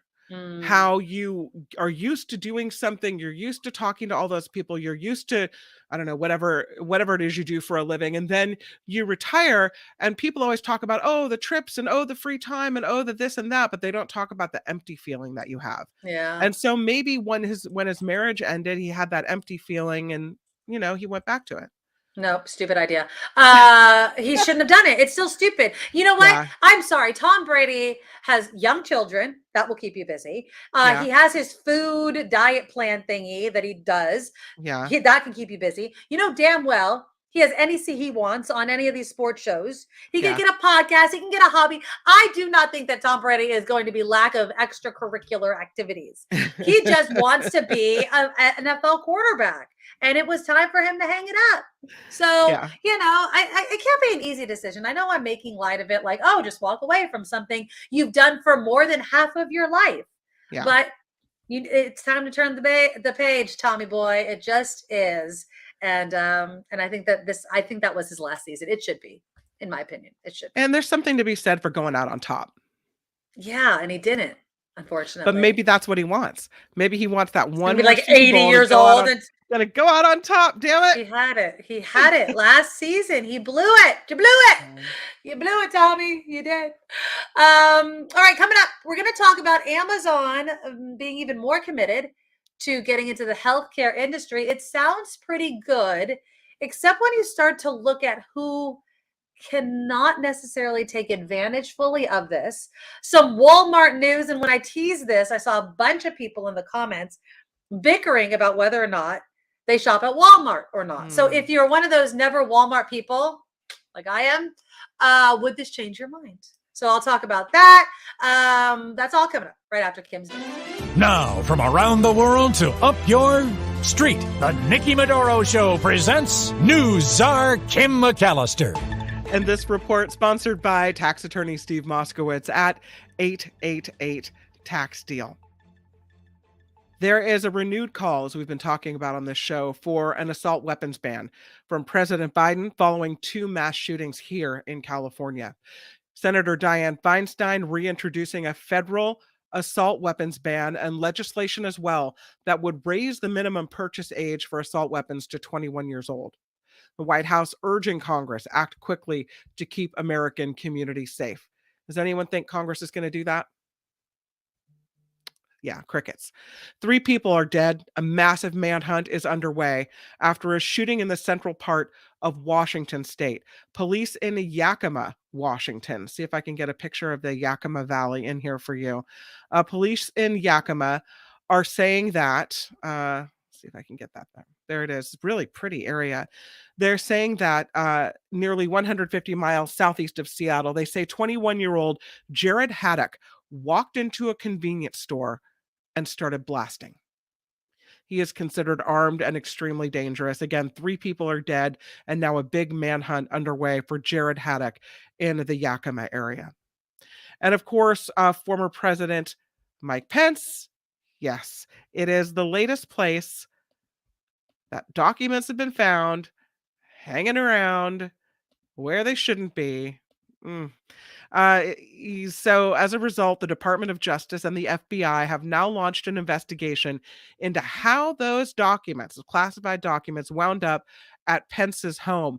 The discovery comes as separate investigations, of course, are happening into classified documents found at the residences of President Biden and former President Trump. And again, cases are different, intent may be different, but all these documents popping up in all these places shows we have an issue.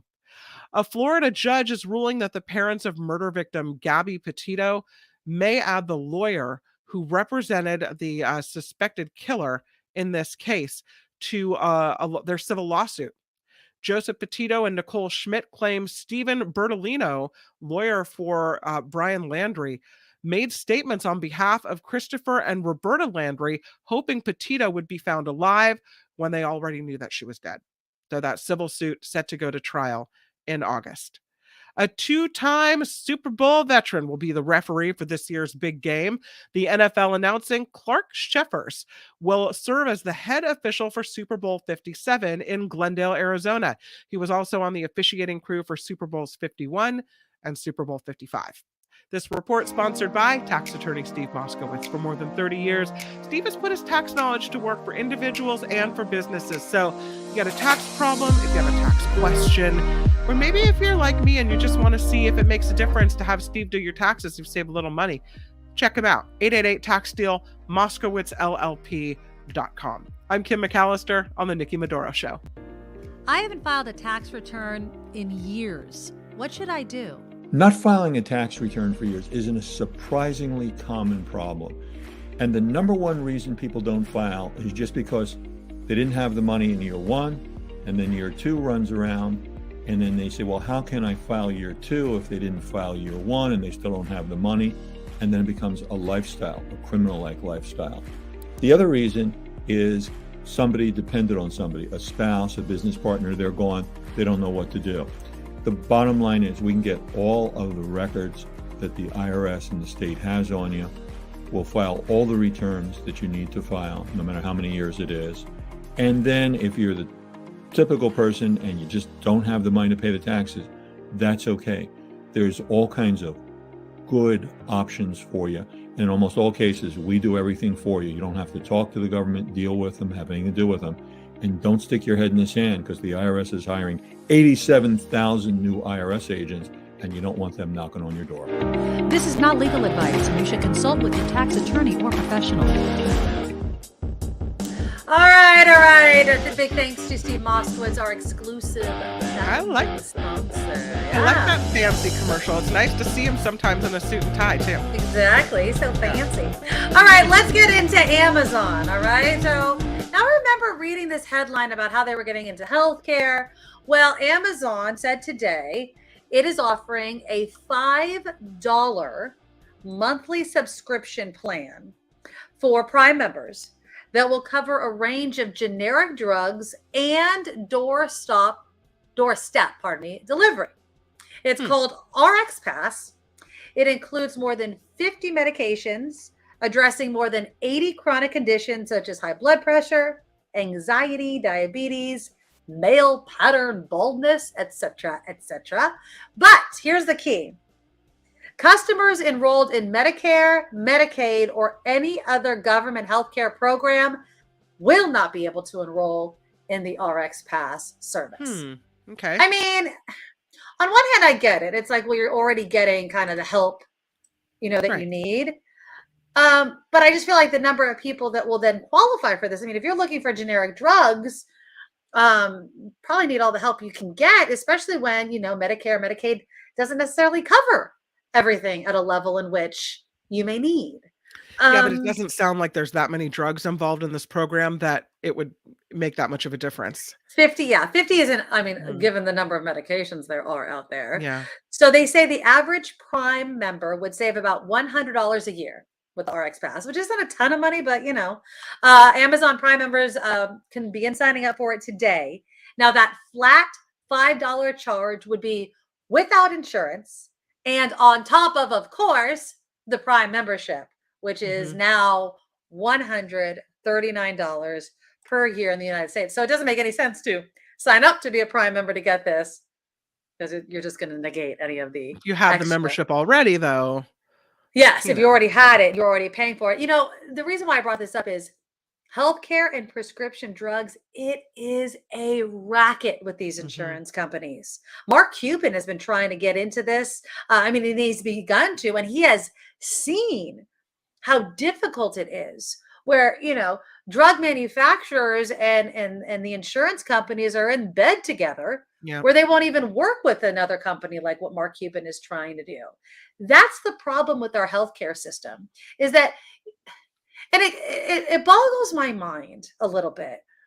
I mean, I know there's greedy people out there, but you would hope and think that if you're getting into the healthcare industry, if you're getting into pharmaceuticals, it's because you want to heal people. You want to help people. But more often than not, it's just, no, I want to make a ton of money. And I don't care how I do it. It doesn't matter to me that I'm charging $900 a pill or whatever the hell it is that Shkreli and others have been doing.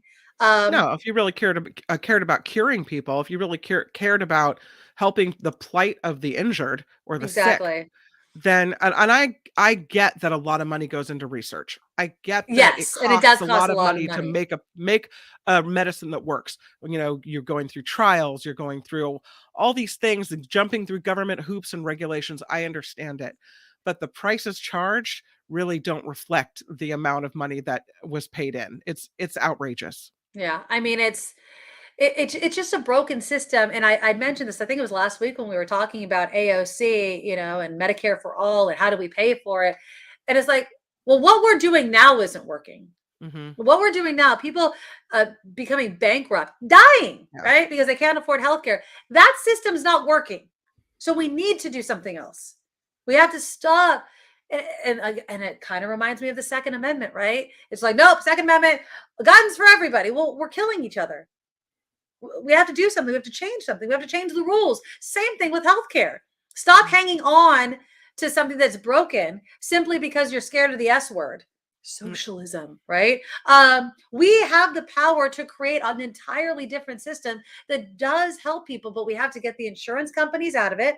We need to move those people that maybe work in those types of fields, stay and help people get the coverage and the medication that they need. But there has to be a desire. There has to be lobbyists. There has to be money to convince these weak ass politicians to do something about it. Mindy, so many places have better healthcare. England has better healthcare. Canada, I'm seeing Canada has better healthcare. But you'll hear the horror stories. I know we'll probably see it in the chat. You know how long they have to wait to see a doctor? Do you know how long you have to wait to see a doctor here, depending on the type of insurance that you have? It's not as if everybody's insurance is the same. I've shared this story so many times, I'll do it again. One knee surgery cost me tens of thousands of dollars. Another, $20. Same person, different insurance. Yeah. And that's why a lot of people, I think, go for Kaiser. Or, you know, I can't speak on every insurance. Right. I like Kaiser. It's done me well. My mom was a Kaiser nurse, so I'm not knocking it. I know some people have horror stories with Kaiser. Yeah, I'm not a Kaiser patient, and I refuse to be. Yeah. But I know that, you know, it's a very economical for people. And if there's nothing really horribly wrong with you, then people really love it. Yeah. So- I mean, I've never had a bad experience with Kaiser. I've had serious things. I've had not so serious things, but I also have heard stories from people that have had terrible outcomes at Kaiser. I've also had, you know, people with different types of insurance have horrible outcomes. Right. So I'm kind of thinking that it's a friggin' system, right? It's a lot of people that want to make a lot of money, and people are going to die as a result. So we need to fix the system. But there has to be a change. Oh, look at this, Thomas. My daughter got a root canal for $400 versus $1,200 here.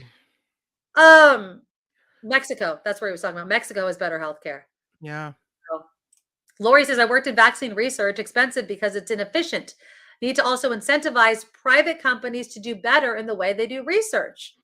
That's interesting. I didn't even think about that. Like, is that also part of the problem? I mean, look what we did with COVID. Right? How much money we threw at it to get vaccines and therapeutics. It's not necessarily that it has to take so long. It's just that the money has to flow in. And because we had basically the world throwing money at this to get us out on the other side of the pandemic, we were able to do it in historic record time. There just has to be a desire. Where you put your money is where you put your priorities. That's a common saying. Wow, Randy, this is crazy. I just had a colonoscopy, he writes, and the surgery center charged Medicare $45,000. Medicare paid only a fraction of this. For a colonoscopy? That doesn't sound right. Well, think about everything that goes into a colonoscopy. Think about all the people. If you had anesthesia, the anesthesiologist, of course, then it's like the GI doctor. The colonoscopy is a routine test, an outpatient procedure. Yeah, but some people get put under. Oh. Yeah. So you have to factor in all that, plus the equipment, plus the room, plus the hospital, plus the insurance, plus everything that they need. You know, the juice from the juice you have to drink to the Tylenol they give you afterwards. Cha-ching, cha-ching, cha-ching, cha-ching. It's a freaking racket is what it is. A lot of people talking about how long it takes to get an appointment. Yeah. I mean, exactly. Oh, in Canada, you don't have a bill, but yeah, you got to wait months to get a doctor. Yeah, you have to wait months here. Stop acting like the system works here for everybody. It works differently, and that's the problem. I love that we're bringing up Mexico. I was just reading an article. This is kind of funny. I was reading an article about hair plugs, and a guy was, and I'm forgetting the country that it was. I don't think it was Thailand, but it was something. And it was like the place to go for hair plugs. And because it's cheaper than to do it out here. Thomas, my gastric bypass cost $37,000 here. My neighbor got hers in Mexico for $14,000. Yeah. I mean, did you feel safe, Tom? Because that would be my whole thing. It's like when you're not in America, you're not in America, right? Yeah. So we'll Are see. there the same qualifications for doctors? Do they have to take the same test? Then you hear those scary stories where it's like, oh my God, then they No. inject, you want to go Yeah. there for plastic surgery. And I'm just going to use plastic surgery and they inject you with like the wrong kind of silicone or something, or glue. You don't know. But that again, horror stories happen here as well. Oh, Lori, I'm sorry to hear this. Have a private insurance, a PPO through a school district and doctors at Stanford. It's ridiculous. Been off work for 6 months, mostly due to appointment issues. Yeah, I mean, it's, and when every day matters, right? Like you have to work, you have to do all those things. It's really, really important. Okay, let me do really quickly the Walmart story. Yeah. So Walmart has decided to raise its minimum age, minimum Wage. Is it age? Well, Minimum wage. Okay, Yeah. I want you to guess what it's going to be. Do you know how much they are going to raise its minimum wage per hour across the country? Well, I already know the answer. 'cause Oh, I've read damn the it. story All right, in earlier. the chat. Did Yeah. you already do it in your news? Damn it. Okay, so they're doing it from $12 to $14 an hour. Now, Yeah. I would say that's pretty good in some other states. $14 an hour out here. Of course, our California minimum wage is higher than that. But do you know that we don't have the highest minimum wage? What state has the highest minimum wage? Oh, we don't have the highest minimum wage? No, apparently we do not have the highest Interesting. minimum wage. I thought we did. I thought we did. So what is it? Hold on, let me look it up real quick. California's minimum wage. I mean, if it's not California, then I would guess maybe New York. Okay. Nope. Anybody? Now it's a kind of a trick question. What state has the highest minimum wage? That's a hint. Is it Hawaii? No, it is not. It's not No. New York either. It's not New York, people. No. All right. The state that has the highest minimum wage is Washington State. Oh, $15.74. Ours is $15.50. okay. So theirs is 15. What did I say? $15.74. But that's actually not the highest. Washington, D.C., not a state, has Yeah. the highest. And their minimum wage is $16.50. So, yeah, I always thought California had the highest. And A lot of guesses, though. Yeah. Massachusetts. There was a Hawaii. Yeah. Yeah, DC is it. DC is the highest in the country, Yeah. but it's not a state. So that's why it was kind of a trick question. But it's Washington's. Washington State or Washington, D.C., you're making the most with minimum wage. Kay in Santa Rosa agrees. I'm never a Walmart person. I'm a never Walmart person I am because too. of this. Yeah. It's simply because they are the country's largest private employer, and yet still they can only pay people $14 an hour. They go into small towns. They decimate the mom and pop shops. They go in, they blow in, they take because of one-stop shop. Just go to Walmart. All these small businesses die, and then they leave the town when people move away. The cities then offer them all these tax breaks to build. Yes. And when all that expires, they pick up and they And they go. leave, and they leave in their wake a town that had all the small businesses close up because they couldn't compete. Yep, It's funny. exactly. My sister was in a movie. She was a TV reporter in Sacramento and did this story on Walmart. You remember when Walmart was kind of tagged for telling its employees to file for welfare help? Oh, yeah. No, I didn't know that. They paid so little, and they said, well, if you can't afford it, then you just ask, get Right. welfare on top of it, whatever.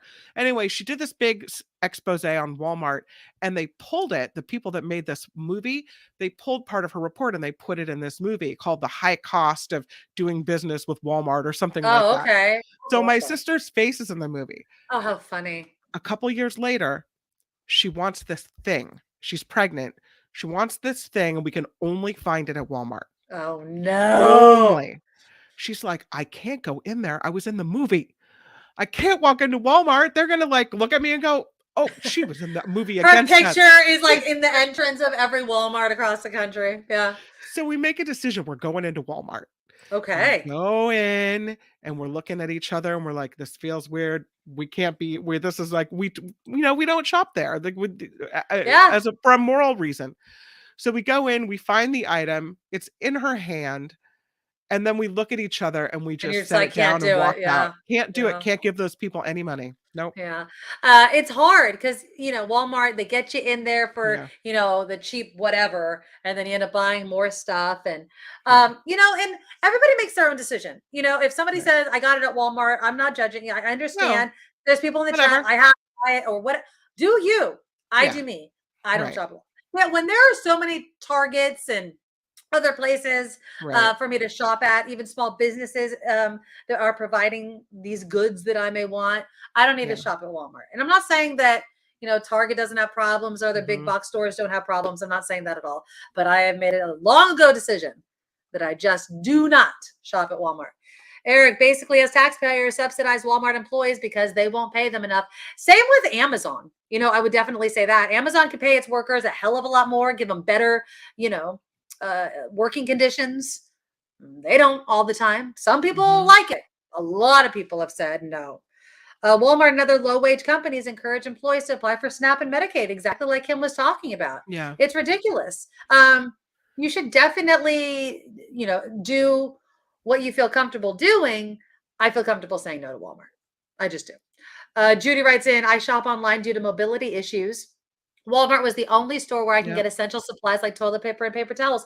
Got to do what you got to do. Got to do what you got to do. Exactly. I don't believe in like shaming people in this kind of arena because people have to do exactly like Judy was saying. If this has the thing that I need and I can only get it there or I can only move so much and they can bring it to me. Okay, I get it. But if I have a choice, which I do, I choose elsewhere. So that's it. Okay, so tomorrow I will not be here. My daughter is going to have surgery. They actually called while I was on air. I don't know what time the surgery is, but I'll know shortly. Let's see. Okay. Do they leave me a voice message? Of course they don't. They make me call them back. They called me. Get this, quick story. So on Saturday, I had to take my daughter to get a COVID test. They called me today and they're like, oh, sorry. It now needs to be 48 hours before. So we're going to need you to come in today. We have so much that we're doing today because we're going to be indisposed starting tomorrow. And I was like, you've got to be kidding me. And they're like, no. And I was like, I don't have time. She's in school. She's trying out for a play. My son has a band performance. Like, we're trying to do all these things. Right. And she's like, it's okay. She'll just have to come in an hour earlier for her surgery tomorrow. I'm like, okay, well, what time is it? Oh, we don't know yet. I'm like, stop calling me. Stop calling me. So I'll keep you guys posted. I will try to chime in as Kim fills in for me. Did you get, I don't want to tease, but did you get the person that we were talking about yesterday to come on the show this week? I'm working on it. It's not confirmed. Okay, You can mention it. Well, we were talking about PG&E bills yesterday. And so we're trying to get Loretta Lynch. She wasn't able to come on today, so I passed it on to Kim. So Kim will definitely be on it. If not, we can maybe do it next week when I come back. But I will definitely try to chime in if it works out from the hospital room and give you guys all the updates. I love all of you. Let me give some more shout outs to people that donated, which was Lady Beatrice was leading the super chats today. $1.99. Oh, thank $2. you. The Academy is sexist. I'm boycotting. I love it. We're just talking about Walmart, boycotting Walmart. Yeah. Lady Beatrice, you're awesome. $2 from her, another $10 with a great idea to pull Russian courses from colleges, which is awesome. Another $5 and bought some merchandise. So if you want to buy some merchandise, it's a really easy place to go. Just go to the Nikki Medoro Shop.com. Not show, but shop. And all the stuff is there. We've got a bunch of things at different price points. Please become a Medorable. Join our Patreon group. It's really easy. Just go to the Nikki Medoro Show.com and our Patreon link is there. You get early access. People found out about merchandise early, all sorts of things. And if you know what, we're strapped for cash, just click a thumbs up. Easy peasy. And it's a great way to support the show. We really appreciate it. Exactly. And Kim, thank you so much for filling in, not just for Mark Thompson, but for myself. I love you all. And I'll keep you guys posted on what's happening on my end. Until then, bye. Nikki, you're all so awesome. You're proud, like a beautiful blossom. You're also the best. I really can't rest. You're all so awesome. Wow. Okay.